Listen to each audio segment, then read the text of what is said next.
الحمد لله نحمده ونستعينه ونستغفره ونؤمن به ونتوكل عليه ونعوذ بالله من شرور أنفسنا ومن سيئات أعمالنا من يهده الله فلا مضل له ومن يضلله فلا هادي له ونشهد أن لا إله إلا الله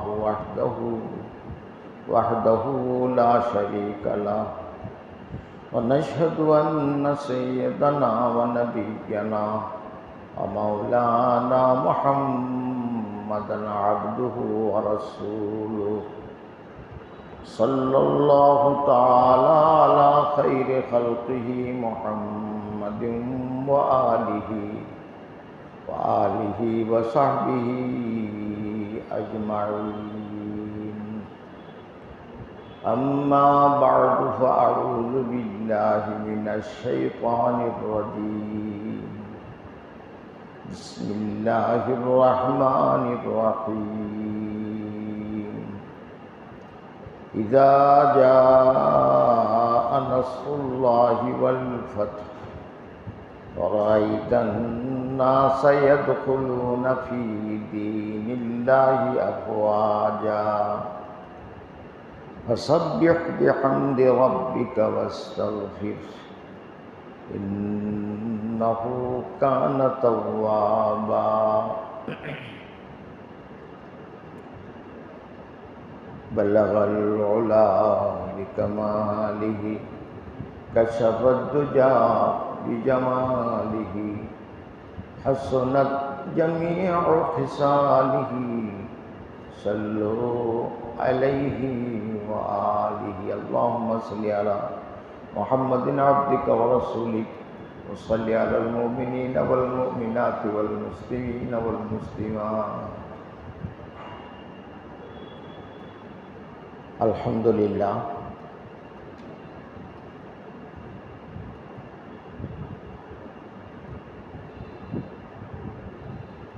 যখন জিকিরের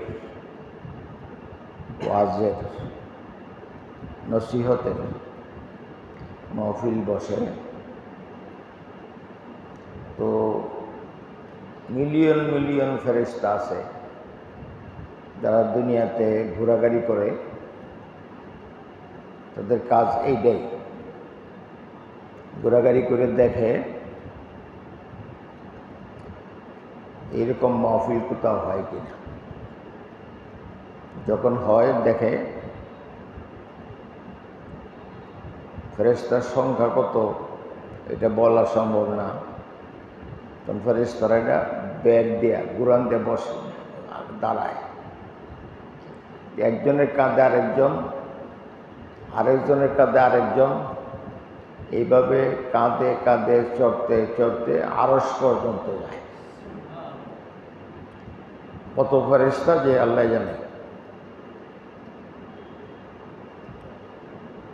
নবীজি যখন মেরাজে গেছিলেন তখন একটা দল দেখছিলেন আসতেছে বিরাট বড় জমাত বান্ধে আইতাছে মিছিল হযরত প্যারে নবী সাল্লাল্লাহু আলাইহি ওয়াসাল্লাম হযরত জিবরাইলকে বললেন এরা কারা? হুজুর আমার আল্লাহ বানাইছে প্রত্যেকে এরা যাইতাছে দেখতেছে ওরা এনার শেষ আইছে না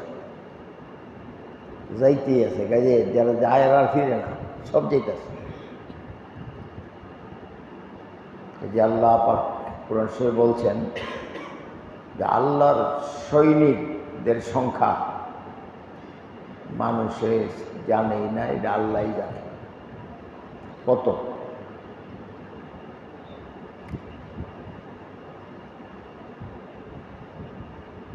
আল্লাহ পাক জিজ্ঞাসা করেন তোমরা এইভাবে আসছো যে? বলে আমরা দেখলাম কিছু লোক আপনার নবীজির আপনার বন্ধুদের আলোচনা করতেছে, কোরআন শরীফের আলোচনা করতেছে।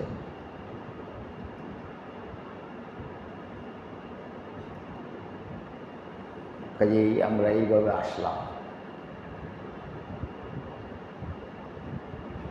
আল্লাহ পাক জিজ্ঞাসা করবেন এরা কি চায়?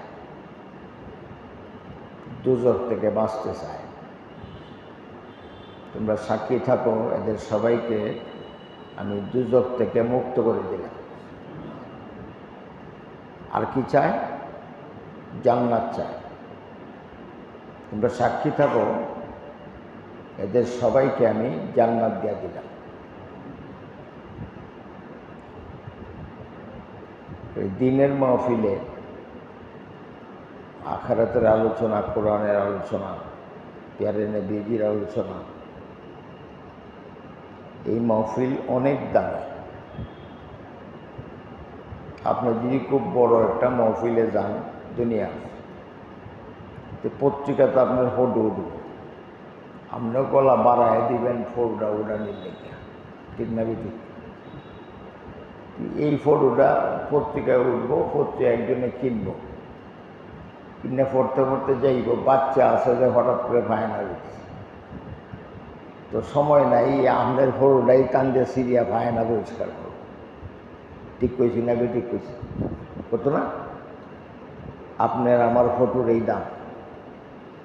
আল্লাহ পাকের কাছে যে এটার ফটো থাকবে, এই ফটো আপনাকে কিয়ামতের দিন জান্নাতে টানতে নিয়ে যাবে, অসুবিধা হবে না। তো বসতে পারছি তার জন্য বলি আলহামদুলিল্লাহ। এই সূরার প্রথম শব্দটা হইল ইজা জা নাসরুল্লাহ। আমরা কোরআন শরীফ এই জন্য শুদ্ধ করব, না শুদ্ধ করলে বহুত সমস্যা হয়ে যায়। সিন দিয়ে সাদ দিয়া কইলে সাহায্য, তাছাড়া আল্লাহ সাহায্য, সাহায্য অর্থ। সিন দিয়া কইল সুকুন অর্থ, সুকুন। কেউ যদি পরে ইজা জা নাসরুল্লাহ, তাহলে তো অর্থ হবে যখন সুকুন আইব, আল্লাহর সুকুন জানাই। কাজে কোরআন শরীফের যতটুকু আমরা পারি ছোট ছোট কিছু সূরা ইমাম সাহেবদের কাছে কইয়া বা যারা জানে তাদেরকে শোনায়া শুদ্ধ করে লইলে আপনাকেও কিয়ামতের ময়দানে মাদ্রাসার ছাত্র পড়ে যে এদের তালিকায় আপনার নামও যাই। চেষ্টা করো অন্তত আলামতারা পর্যন্ত তো আমরা সবাই শুদ্ধ করতে পারি। না পারি যদি বলো আউযু বিরাব্বিন নাস, সূরা নাস, সূরা ফালাক, সূরা ইখলাস, এই কয়েকটা তো শুদ্ধ করতে পারি, যেটা নামাজে পড়তে সুবিধা হয়। সামান্য বেশ কমে অনেক বেশ কমে যায়। একজন যাইতাছে, জিজ্ঞাসা করেন কই যাও? তনবাটা কইছে বেজার। আসলে কই লইলে বাজার, কইছে কি বেজার। আপনি লোকটা কি বাজারে যেতেছেন মনে করবেন না দুঃখিত মনে করবেন? কি মনে করবেন? দুঃখিত। কোরআন শরীফ শুদ্ধ করা জরুরি, আমার আল্লাহর কথা।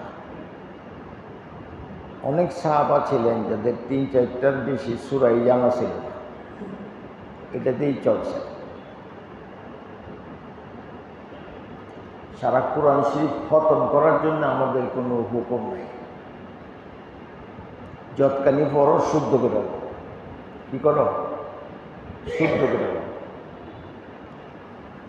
আল্লাহ আমাদেরকে তৌফিক দান করুন। আর আল্লাহ পাকের হযরত থানভী রাহমাতুল্লাহ বলছেন, লিখছেন তাফসীরে, যখন বান্দা কোরআন পড়ে তো আল্লাহ তার কালাম তার সাথে কথা বলে। আর হাদিসে আসে যে পৃথিবীতে অনেক গায়িকা গায়ক আছে যাদের গানের লেগে মানুষ পাগল। এই গানে গায়কের গানের লেগে যতখানি পাগল, আল্লাহ পাক বলেন যে আমি কোরআন শোনার জন্য তার চেয়ে বেশি আনন্দ পাই। বলেন কোরআন শোনার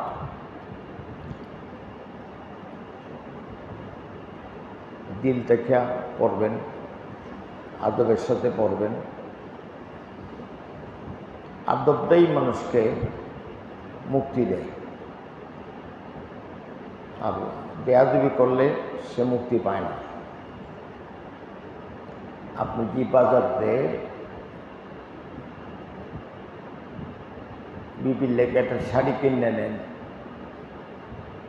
মাল লাগিয়া, নেওয়া যদি শাড়িটা এই দামের দিন যতই দামটা হোক, এটা মায়ের কাছে দাম থাকবে না, এই দামারে বেশি। আদবের সাথে কম দামাটা নিলে মা খুশি।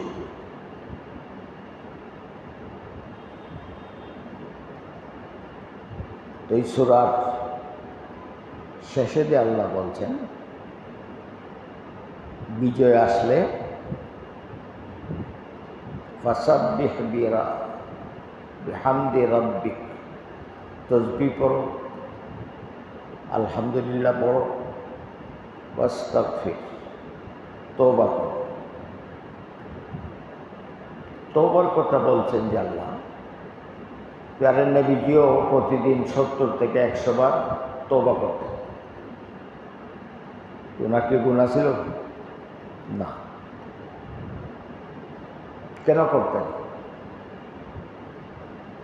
তাফসীরে মাযহারির মধ্যে সানাউল্লাহ পানিপতি রহমতুল্লাহ লেখছেন, আল্লাহর কাছে যাবার নৈকট্য লাভ করার যত পথ আছে, সবচেয়ে উত্তম পথ হইল তওবা করা। তওবা করলে বান্দা আল্লাহর খুব কাছে চলে যায়। আমি একটা দৃষ্টান্ত দিয়ে বোঝাই, আপনার সবাই পর্যন্ত বলতেছি। স্বামী স্ত্রী ঝগড়া লাগছে, রাগের সুরে আর চোখি নাই, তো মাটির দিকে ঘুরছে জামাই, ঘুমায় পড়ছে। তখন ঘুমের মধ্যে তার অনুভব হয়েছে যে পায়ের মধ্যে চুলের মতন কি লাগতেছে। তখন সে ঘুমের থেকে বুঝ যাচ্ছে যে বিবি সাহেব মাপ চাইতে আইছে, তওবা করতে আইছে। কী করতে আইছে? তওবা করতে আইছে। এমনি উঠে বয়ে উঠছে, আর কোনো কথাবার্তা নেই। কান্দে আর এই পাউডার লাগবে, সব মীমাংসা। 1 ঘন্টা বুঝাইলে ওটা ভালো নয়, 4 ঘন্টা বুঝাইলেও ভালো নয়। খালি কি আসতে পাও পড়ে আছে, সব কি আছে, মাপ হয়েছে। তো আল্লাহ পাকের কাছে যখন বান্দা মাপ চায়, তখন সময় লাগে না, খালি মাপটা চাইব। আল্লাহর কাছে শব্দরা যাইতে দেরি হইতে পারে, শব্দ তো আসতে যাইব, বাতাসে বাইসে যাইব, কিন্তু আল্লাহ তো আগেই শুনছেন, ঠিক না বেঠিক? আগেই মাফ হয়ে যাবে। হাদিসে আছে, যে ব্যক্তি তওবা করে সে কোনোদিন আযাবে পড়ে না। কিসে পড়ে না? আযাবে পড়ে না। আযাব থেকে সে মুক্ত থাকে। যদি বলেন না আলহামদুলিল্লাহ, এত বড় একটা উপহার। শুধু আস্তাগফিরুল্লাহ করলেই তওবা হয়ে যায়, তাহলে একটা পরিপূর্ণ বাক্য, সেন্টেন্স। আমি ক্ষমা চাই আল্লাহর কাছে। কে চায় তার কথাও আছে, কার কাছে চায় তার কথাও আছে, কীটা চায় ওইটাও আছে। কমপ্লিট একটা বাক্য।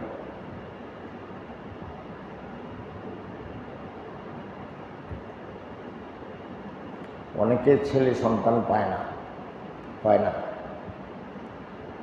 তাবিজ দেই ঠিকই, কিন্তু এটা ওজিফা দেই। আস্তাগফিরুল্লাহ 1000 নিচে দৈনিক পড়ে, ছেলে হয়। আল্লাহ পাক হযরত হাসান রাদিয়াল্লাহু তাআলা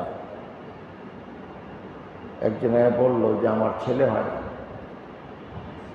তখন হাসান রাদিয়াল্লাহু বললেন, তুমি আস্তাগফিরুল্লাহ করো।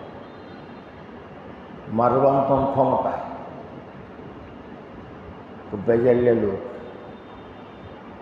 মারওয়ান তখন ওনাকে খবর দিয়ে দিছে, এরকম কথা আপনি বলছেন? বলে হ্যাঁ বলছি। এটা সত্যতা কোরআন শরীফ থেকে দলিল দিতে হবে, না তো আপনাকে শাস্তির ব্যবস্থা করবে। উনি বললেন হ্যাঁ আমি কোরআন শরীফের থেকে দলিল দেন। উনি আয়াতটা বললেন, ইস্তাগফিরু রাব্বাকুম ইন্নাহু কানা গাফফারা ইউরসিলিস সামাআ আলাইকুম মিদরারা ওয়া ইউমদিদকুম বিআমওয়ালিন ওয়া বানিনা ওয়া জাআল লাকুম জান্নাতিন ওয়া জাআল লাকুম আনহারা। আল্লাহ কোরআন শরীফে বলছেন আস্তাগফিরুল্লাহ করলে ছেলে সন্তান নেই। তওবা করো, উনি অনেক বেশি তওবা কবুলকারী, ক্ষমাকারী। আসমান থেকে যত সাহায্য দরকার, মেঘ বৃষ্টি যাই দরকার, আমি ঠিকমতো বাড়াবো। ইউরসিলিস সামা আলাইকুম মিদরা, যতখানি দরকার অতই দেন। অনেক সময় ঘটনা অন্যরকম হয়ে যায়। এক সাহাবী দাঁড়াইছেন, দাঁড়ায় হুজুরকে বলছেন, প্যারে নবী সাল্লাল্লাহু আলাইহি ওয়াসাল্লামকে,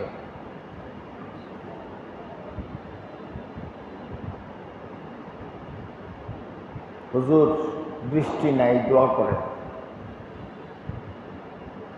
আল্লাহ রাসূল দোয়া করলেন। পরের সপ্তাহে আইছে, আয়া করে হুজুর দোয়া করেন বৃষ্টি থামতো, কিন্তু ঘরবাড়ি সব ডুবাইল গেছে। হুজুর দোয়া করলেন, ঠিক হয়ে গেল। আজকাল বড় দুঃখ লাগে, নবী বলছেন, রসুল বলছেন, মুহাম্মদ বলছেন, এইভাবে আমরা কথা কই। বাপ রেহমাই সে আব্বা করে সাথে জান লাগাই দেয়, আব্বা জান, ঠিক না বেটি? উস্তাদদের এইবার করে, কিন্তু নবীর নামটা আসতে পারে। নবী সাল্লাল্লাহু আলাইহি ওয়াসাল্লাম বললে কি জিব্রা দুঃখ হইব? হ্যাঁ, অথচ রাসূল বলছেন যে আমার নাম শুনলে তোরা দুরূদ পড়বা। কোনো কোনো মাযহাব আছে যখনই নাম শুনে তখনই পড়া ওয়াজিব। আমাদের মাযহাব একটু সহজ,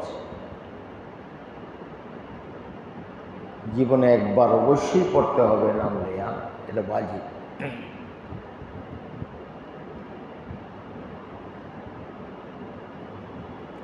ইকবালের নাম শুনছেন? ডক্টর ইকবাল। পাকিস্তান স্বাধীন হওয়ার আগে তার কাছে কিছু লোক গেছে মুসলিম লীগার, আলাপ সালাপ করছে পাকিস্তানের স্বাধীনতার জন্য হেল্প করার জন্য। তারা গেছে গা, পরে ইকবাল খুব কাঁদতাছে, ডক্টর ইকবাল। বিবে জিজ্ঞাসা করছে এত কাঁদতেছেন কেন? ওরা ইসলাম কায়েম করব, এই জন্য দোয়া চাইতে আসছে। কিন্তু দুঃখের বিষয়, এরা যে নবীর নাম নিল সাল্লাল্লাহু আলাইহি ওয়াসাল্লাম, কোনো সময় দুরূদ পড়ল না। এই জন্য আমি কাঁদতেছি। এদের দ্বারা হবে? হয় নাই, আসলেও হয় নাই।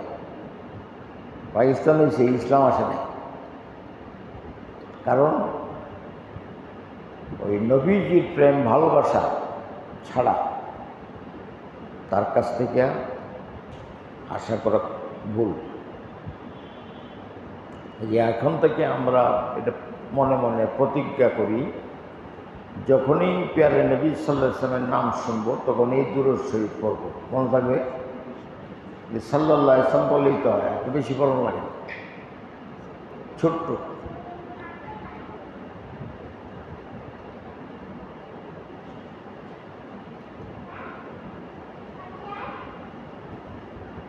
দুরূদ বেশি পড়লে, বলতেছিলাম তওবা, তওবাটা করার সময়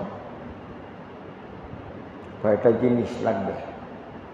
একটা হইল ভবিষ্যতে আর করব না এরকম একটা দৃঢ়তা ভিতরে থাকতে হবে, আর লজ্জিত হতে হবে। নিজেকে শোনাইছে, ভুলেছে, একবারটা আমি উষ্টা মারছে, আমি ফাঁসতে চাইছেন তো বেটা কী কয় আজকালের বাসায় সরি, আগে তো আর সরি মাই সবটা কইতো না, দুঃখিত। তখন বুঝলাম না যে বেটারা ইচ্ছা করে দেয় নাই, আপনি মাফ করে দিলেন। ভুল স্বীকার করলে বান্দায়ও মানুষকে, এক মানুষে আরেক মানুষকে রেহা করে দেয়, মুক্তি দেয়। আল্লাহ পাক তো করেনি, তওবা করতেই আল্লাহ পাক ফেরেশতারা কয় আমার এক বান্দা আছে দুনিয়া, সে বিশ্বাস করে আমি ইচ্ছা করলে তাকে শাস্তি দিতে পারি, ইচ্ছা করলে তাকে মুক্ত করে দিতে পারি। সেই বান্দা আমার কাছে তওবা করছে, আমি তাকে মাফ করে দিলাম, সব ফেরেশতাদের মাফ করে দিলাম। আবার করলে আবার আল্লাহ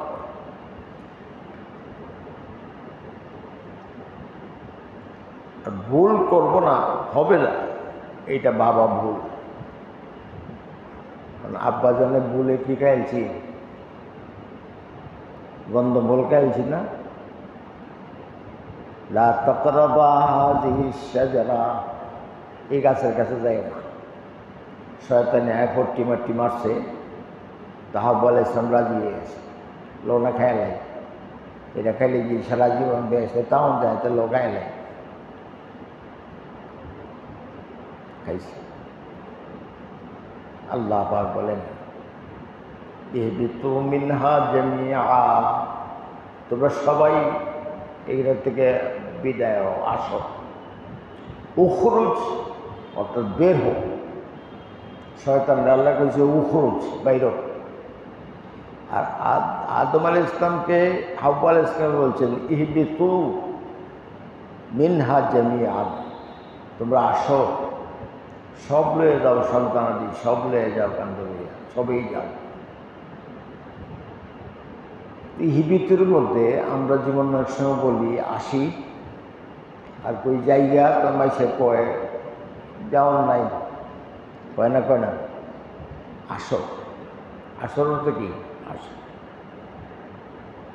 فإما يأتينكم مني هدى فمن تبع هدايا فلا خوف عليهم ولا هم يحزنون। দুনিয়া থেকে আমার কথা মানিও, আবার জান্নাতে নাই লই জোরে বলে দিয়েছে, কোথায় জান্নাতে আবার নিয়ে আসে। فإما يأتينكم مني هدى, যখন আমার কাছে হেদায়েত আসবে, فمن تبع هدايا, কেন কি আমার হেদায়েতকে অনুসরণ করবে, অনুকরণ করবে, فلا خوف عليهم ولا هم يحزنون, তার নিজেরও ভয় নাই, তার আত্মীয় স্বজনেরও ভয় নাই। এই আজানুন কইলাম কে রে, হুজনুন কারে কয়, খৌফ যেটা নিজের উপরে হয় ভয়, আর হুজুনটা কি, যে অন্যের চিন্তা করে। যেমন হযরত আবু বকর রাদিয়াল্লাহু তাআলা আনহু, উনি বলছেন হযরত আবু বকরকে লা তাহজান, না তাখাফ কইতার তো কইছে লা তাহজান, চিন্তা করো না, আমার কোনো কিছু অসুবিধা হইব না, আল্লাহই হেফাজত করবে। কারণ ইন্নাল্লাহা মা'ানা, আল্লাহ আমাদের সাথে আছে। কেউ মক্কা শরীফে রয়েছে মুসলমান, কেউ মদিনা শরীফ চলে গেছে, আর তুমি তো গুহার মধ্যে আমার সাথেই আছো। এদি তাদের মধ্যে আল্লাহ আছে না নাই, যেটা বলেন এদি মা'ানা করছে। মুসা আলাইহিস সালাম জন্নতি ফারওয়ায়, 40টা বৎসর 2 জন নবীর সোহবত উঠাইছে। কত বছর? হযরত মূসা আলাইহিস সালামের, হযরত হারুন আলাইহিস সালাম, 2 নবীর সাথে রয়েছে 40টা বৎসর। এরপরে যখন দেখছে সামনে নদী, তখন তারা বললেন, হইলে এইসব মনে লেগিয়া সামনে সাগর আর পাশে ফেরাউনের লস্কর, অন্তর মরণ ছাড়ার কোনো পথ নাই। ঠিক না বেটি? এই কথাটা বলছি। তখন কি তাদের দিল আল্লাহ ছিল? ছিল না। কারণ তো দুনিয়ার জিনিসটাকে ভয় করতেছে, পানি রে, ফেরাউন রে, তাদের দিলে আল্লাহ ছিল না।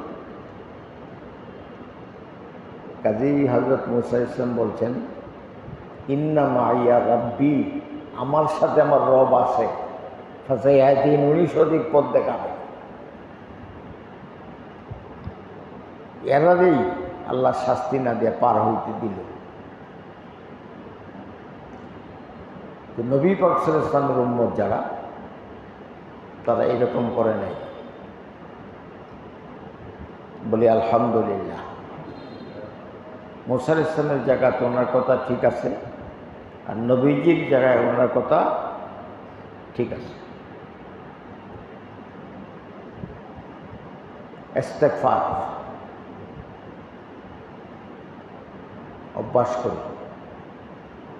রাত্রে শুয়ে যত দুনিয়ার চিন্তা করাম, চাকরির চিন্তা, ওয়াজের চিন্তা, সম্মানের চিন্তা, এটা সফালায় তুইয়া আস্তাগফিরুল্লাহ পড়ি। আপনি তসবিহ হাতে লেগে পড়েন, দেখবেন ঘুম আসার আগ পর্যন্ত 300-400 হয়ে গেছে। আস্তাগফিরুল্লাহ, আস্তাগফিরুল্লাহ, আস্তাগফিরুল্লাহ।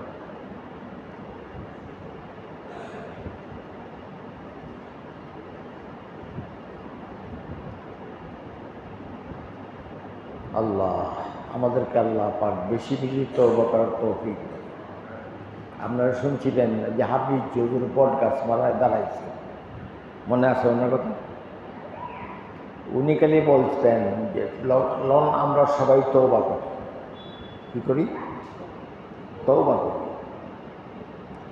তওবাটা একা করার জন্যই যতখানি সম্মান হয়, সবাই মিললে করলে সম্মান বাড়ে।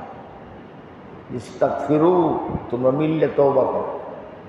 যেগুলো আমাদের মাসলা হইল ইজতেমার মধ্যে, মাজমার মধ্যে তওবা করলে সবাই যখন করেন, আল্লাহ পাকের রহমত তত তাড়াতাড়ি আসবে। আর বলি একটু আস্তাগফিরুল্লাহ, আস্তাগফিরুল্লাহ, আস্তাগফিরুল্লাহ, আস্তাগফিরুল্লাহ, আস্তাগফিরুল্লাহ।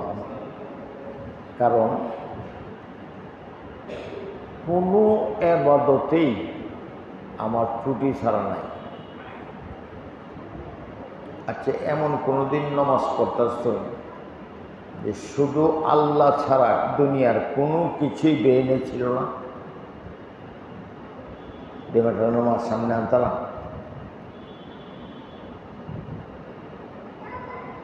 ছাত্র জীবনে শহীদি মসজিদে একদিন নামাজ পড়তেছি আসরে। যখন রুকুত গেছি, চোখের সামনে পরকালের একটা চিত্র ভাসি।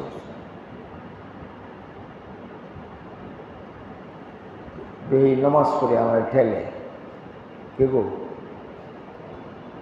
তখন আমি এই বছর থেকে এমন আশাই দিচ্ছি, সাড়ে দিন নামাজ পড়ছি। আর এই ঠেল না ঠেলতো যে কতক্ষণ আল্লাহ রাখলেন, আল্লাহ যায়।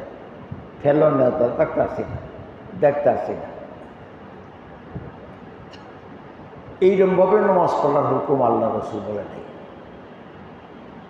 নবীজি বলছেন, আমি যখন ইমামতি করি তখন আশপাশের বাসার সাহাবাদের বাচ্চাদের কান্না শুনি, তখন কেরাত লম্বা না করে ছোটো করে নেয়। কী করি? ছোটো করি। আওয়াজ শুনতেছে না, শুনতেছে না, এখন কই বাইনি আলী কাররাম বাছর